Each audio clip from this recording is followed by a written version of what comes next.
শুভ সকাল বন্ধুরা, কেমন আছো সবাই? আশা করছি তোমরা যে যেখানেই আছো প্রত্যেকেই খুব ভালো আছো। আমিও আগের থেকে অনেকটাই ভালো আছি। এএস ফ্যামিলিতে আজ আরও একটি নতুন ব্লগে তোমাদেরকে জানাই অনেক স্বাগত, অনেক ভালোবাসা।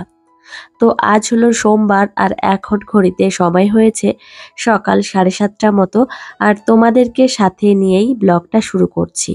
তো এদিকে দেখো আমার শাশুড়ি মা এখন পুজোর বাসন কোসনগুলো মেজে ধুয়ে নিচ্ছে, আর এদিকে রান্নাঘরে এসেছি, রান্না বান্নাটাও কমপ্লিট করে নিলাম। আর আজকে আমি ডাল রান্না করেছি, একটু মটর ডাল, তো প্রেসার কুকারেই রান্না করেছি। তো একটা সিটি দিয়েছি, তাতেই দেখো ডাল কি পরিমাণে গলে গেছে। আর একটু দানা দানা থাকলে বেশ ভালোই লাগে মটর ডালটা, কিন্তু একটা সিটি দিয়েছি এই অবস্থা। আর এদিকে রুটিও বানানো হয়ে গেছে। তো আজকে পুজোটা আমার শাশুড়ি মাই দেবে, তো সেই জন্য মা সমস্ত কিছুই গুছিয়ে নিচ্ছে। আদিশ্রীকে তো অনেক দিন ধরে দেশি ডিম খাওয়ানো হয় না, ফাইনালি কয়েকদিন ধরে ওকে খাওয়াচ্ছি। আর একজন কাকাকে আমার শ্বশুরমশাই বলে রেখেছে, তো সেই কাকা এসে আমাদের বাড়িতে দিয়ে গেছে। তো এদিকে অনেকগুলো দেশি ডিম রয়েছে, এখানে 8টা মতো রয়েছে। তো আগের দিন আরও 10টা নিয়ে এসেছিল, সেখান থেকে কিছু খাইয়েছি মেয়েকে। আর আজকে তো সোমবার, সেই জন্য খাওয়ানো যাবে না। আর এখন কিন্তু ভালোই গরম বাইরে, সেই জন্য ডিমগুলো আমি ফ্রিজের মধ্যেই রেখে দেব। ডিমগুলো আমি বাইরে রাখবো না, আর এক একটা ডিমের দাম অনেক। তো সেই জন্য একটা ডিম নষ্ট হয়ে গেলে কিন্তু খুবই গায়ে লাগে। তো এদিকে ডিমগুলো আমি গুছিয়ে তারপর ফ্রিজের মধ্যে রেখে দিয়েছি, আর এদিকে আসলাম মেয়ের খাবার গোছাতে। তো এদিকে এখন মেয়েকে কর্নফ্লেক্স খাওয়াবো সকালবেলায়।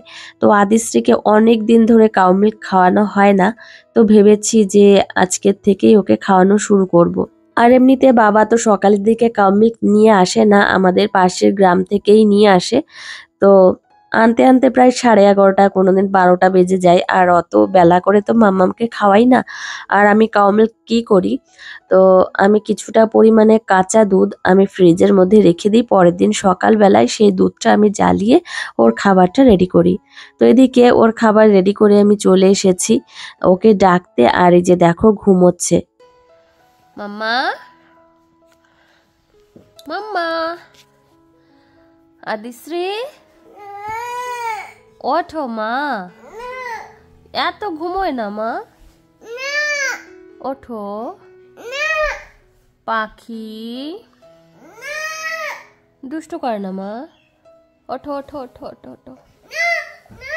কেন? অনেক বেজে গেছে, ওঠো মা, উঠতে হবে, ওঠো। আদিশ্রী জানো তো সকালের দিকে একটু দেরি করেই ঘুম থেকে ওঠে, একদম ছোটবেলা থেকেই।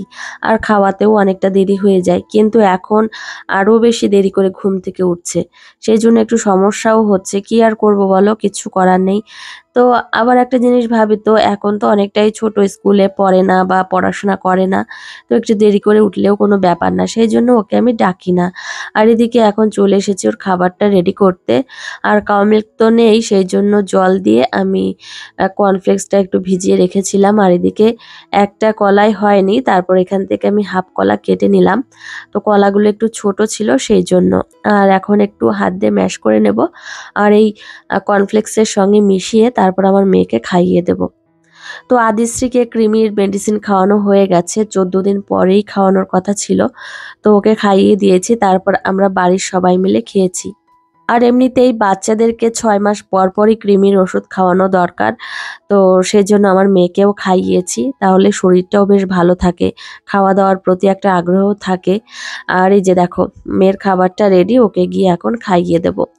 তো এখন আদিশ্রী স্নানের জলও বাথটবের মধ্যে রেখে দিয়েছি, তো ওকে আবার স্নানও করাতে হবে। তো আজকে যেহেতু সোমবার, সেজন্য আর আলাদা কোনো কিছু করে খাওয়ালাম না, ডিম সেদ্ধই বেশিরভাগ খায়, তো খাওয়াইনি। তো সোজা চলে এসেছি এখন 12টার দিকে স্নান করাতে। তো এদিকে এখন ওকে স্নান করাচ্ছি। তো ওয়েদার ভালো আছে, তবুও কেমন মেঘলা মেঘলা আকাশ। তো পুজো সামনে চলেই আসলো, দেখতে দেখতে পুজোর আগেই আনন্দ জানো তো, কিন্তু পুজো যখন এসে যায় তখন তো পুজো চলেই যায়। আগেই অনেকটা আনন্দ, শপিং করতে হবে, তারপর পুজোয় ঘুরবো, কি ড্রেস পরবো, তো এই হিসাবেই একটা আনন্দ। আর আমার মেয়ের জন্মদিন যেহেতু পুজোর 1 মাস আগেই থাকে, সেজন্য আলাদা ধরনের একটা কেনাকাটা থাকেই, ওই ছোটোখাটো একটা কেনাকাটা হয়েই যায়। তো মেয়েকে স্নান করিয়ে তারপর আমি আবার এসেছি এই যে ঘরে। আজকে চুলটা ওয়াশ করেছি অনেকদিন বাদেই। সে মামামের জন্মদিনের সময় চুলটা ওয়াশ করেছিলাম আর আজকে করলাম। আমার জানো তো ঠান্ডা সর্দি লেগেছে, তার সঙ্গে হালকা জ্বরও ছিল। মামামের তো জ্বর ছিল একদিন ধরে, তবুও নাক দিয়ে ঠান্ডা ঝরছে আর আমারও মানে ঠান্ডা সর্দি লেগেছে। কথা শুনে এখনো বুঝতে পারছো হয়তো, এখনো কাশি মাঝে মধ্যে হচ্ছে আর সর্দি তো সমানে হচ্ছেই। আর এদিকে দেখো, এখন আমি একটু ফ্রেশ হয়ে নিচ্ছি, স্কিন কেয়ার করছি। আমাকে অনেকেই কমেন্ট করে জানাচ্ছ যে দিদি ভাই তুমি ইংলিশে ভিডিও করছো কেন? তো দেখো, আমি ইংলিশে ভিডিও করছি না, তো এটা হচ্ছে এআই দ্বারা হচ্ছে। তো ইংলিশে অটোমেটিক হয়ে যাচ্ছে, তোমাদের সেটা ঠিক করে নিতে হবে। তোমরা যারা ঠিক করে নিয়েছো বা বাংলায় করে নিয়েছো ভিডিওটা, তারা একটু অন্যদেরকে সাহায্য করো, তাহলে খুব ভালো হবে। আমাকে যারা কমেন্ট করছো তাদের তো আমি বলেই দিচ্ছি, কিন্তু তোমরা যারা জানো অবশ্যই তাদের একটু হেল্প করো। আর এই নিয়মটা নতুনই হয়েছে, সেই জন্য তোমাদের বুঝতেও একটু অসুবিধা হচ্ছে। যাই হোক, সময়ের সঙ্গে সঙ্গে তোমরাও হয়তো বুঝে যাবে, তারপর থেকে হয়তো তোমাদের বুঝতেও অতটা অসুবিধা হবে না। আর এদিকে দেখো, এখন আমার মেয়েকে রেডি করিয়ে দিচ্ছি। তো আমি জানো তো, আমি আগেই স্নান করেছি, তারপর আমার মেয়েকে স্নান করিয়েছি। আর ওকে রেডি করাতে আসলে এত দৌড়াদৌড়ি ছোটাছুটি করে না আদিশ্রী, কি আর বলবো। আর আমি বিছানার চাদরটা তুলে ফেলেছি আর এখন অন্য একটা বিছানার চাদর আমি বিছিয়ে দেব।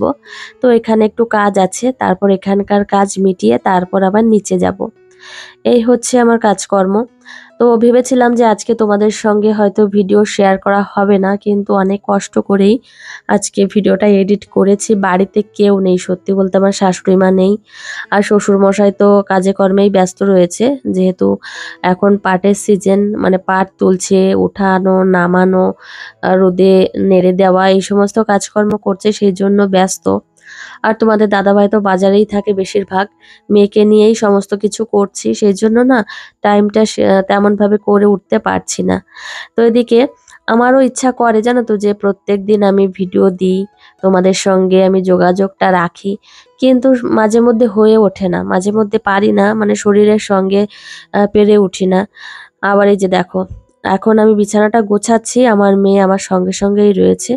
কতবার যে বললাম যে মা তুমি একটু নিচে নামো, আমি বিছানাটা গুছিয়ে নিই তারপর উঠবে। কে কার কথা শুনে, ওর তো নামবেই না। আর এইভাবে বিছানার উপর দৌড়াদৌড়ি করতেই আছে। এইভাবে যদি দৌড়াদৌড়ি এইভাবে শুয়ে থাকে, তাহলে বিছানাটা ঠিকঠাকভাবে টান ভাবে গোছানোও যায় না। নিজের মেয়ে কি বলবো বলো, কথা শোনে না। তো তারপর এইভাবে এখন আমি গুছিয়ে নিচ্ছি। আর আজকে রান্না বান্না তো কি বলবো, আজকে তো সোমবার, বাড়িতে নিরামিষ রান্না হবে।